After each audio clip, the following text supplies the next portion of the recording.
Have you ever walked away from a conversation wondering, how did I just agree to that?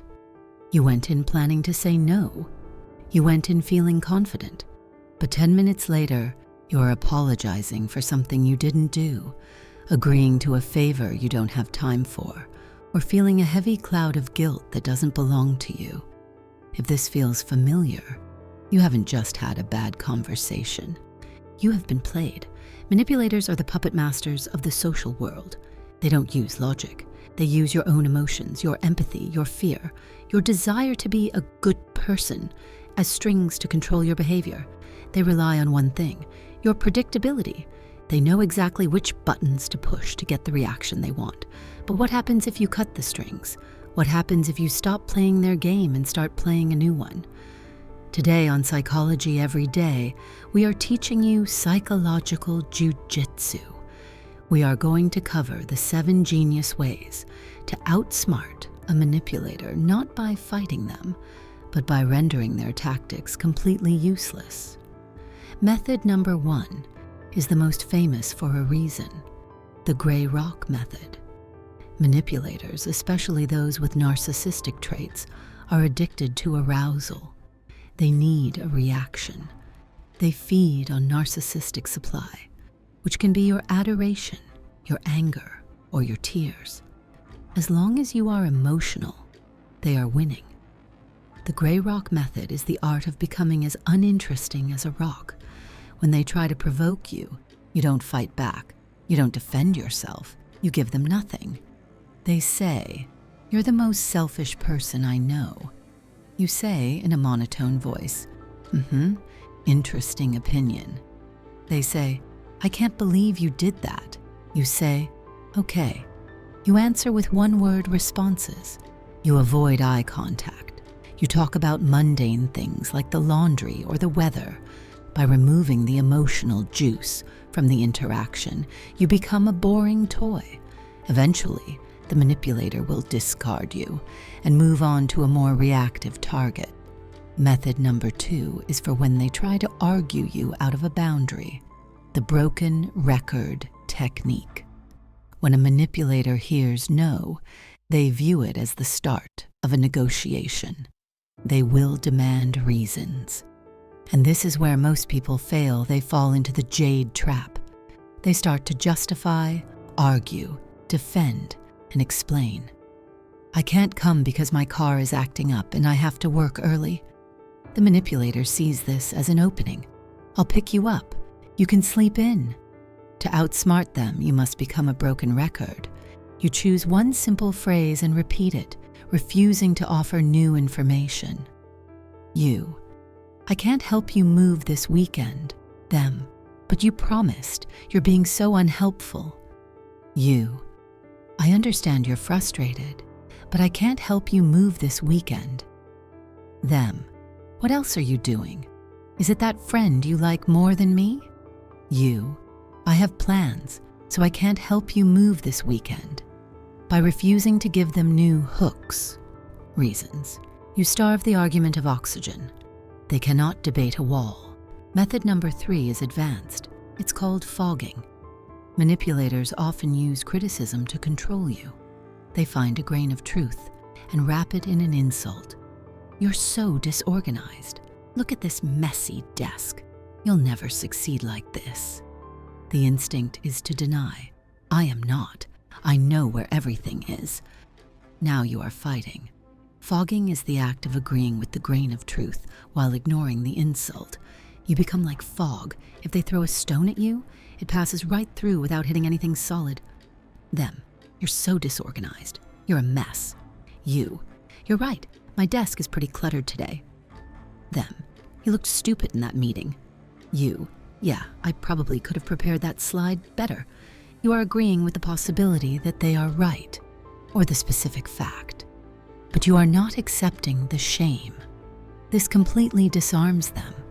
They are ready for a fight, and you just agreed with them. It short-circuits their aggression. Method number 4 is your intellect weapon, meta-communication. In any conversation, there are 2 levels. 1, the content, what you are talking about. For example, the dirty dishes. 2. The process, how you are talking about it. For example, yelling, guilt tripping. Manipulators win by keeping you focused on the content while they abuse the process. They spin you in circles about the dishes until you are dizzy. To outsmart them, stop talking about the dishes. Talk about what they are doing right now. I notice that every time I ask you about money, you start attacking my character. We are moving away from the topic. Let's get back to the issue. You are shouting right now. I can't listen when you shout. You are stepping out of the arena and becoming the commentator. By naming their tactic, you are deflecting, you are guilt-tripping. You strip the tactic of its power. A magic trick doesn't work if you point out the trap door. Did that 5 seconds feel long? That is method number 5, the silence gap. Manipulators rely on pressure. They demand quick answers. They talk fast to overwhelm your critical thinking. They rely on your social anxiety to fill the silence. They know that if they pause, you will start blabbering and offer a concession just to ease the tension. Flip the script. When they ask you an intrusive question or make a ridiculous demand, simply look at them. Wait, count to 3. That silence creates a vacuum. In that vacuum, their demand hangs in the air, exposed for how unreasonable it is. Often the manipulator will start backpedaling to fill the silence. I mean, you don't have to, obviously. I was just asking. Use silence to put the pressure back on them to justify their behavior. Method number 6 is simple biology, the timeout. When you are being manipulated, your amygdala, fear center, is hijacking your brain. You literally cannot think clearly. The manipulator wants you in this state because you are easier to control. If you feel your heart rate rising or confusion setting in, you must physically remove yourself. Do not ask for permission. State it. I need to think about this. I will let you know tomorrow. I'm feeling overwhelmed. I'm going to take a break and we can continue this later. This breaks their momentum. It allows your cortisol to drop and your prefrontal cortex, logic, to come back online. Never, ever make a major decision while in the presence of a high-pressure personality. Finally, method number 7, the ultimate power move, the OK pivot. This is for when a manipulator threatens you with an ultimatum or a withdrawal of affection. If you don't do this, I'm leaving. If you go to that party, don't expect me to be here when you get back. They are betting that you will chase them. They are betting that your fear of abandonment is stronger than your self-respect. Call the bluff. Simply say, okay. If that's what you need to do, I respect that. I'm sorry you feel that way, but I'm going. Okay is a nuclear weapon against manipulation. It signals that you are willing to lose the relationship rather than lose yourself. The moment you are no longer afraid of them leaving, they lose 100% of their power over you. Manipulation is not about love. It is about control. These techniques, gray rock, fogging, broken record, they aren't games. They are boundaries. You teach people how to treat you. If you reward manipulation by giving in, you will get more of it. If you make manipulation ineffective, if you make it boring, difficult, and unrewarding, the manipulator will eventually stop.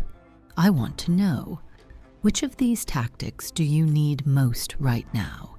Is it the broken record for a pushy boss, or the gray rock for a toxic ex? Tell me in the comments, and remember, you are not a puppet. Cut the strings. If this video empowered you, hit that like button and subscribe to Psychology every day.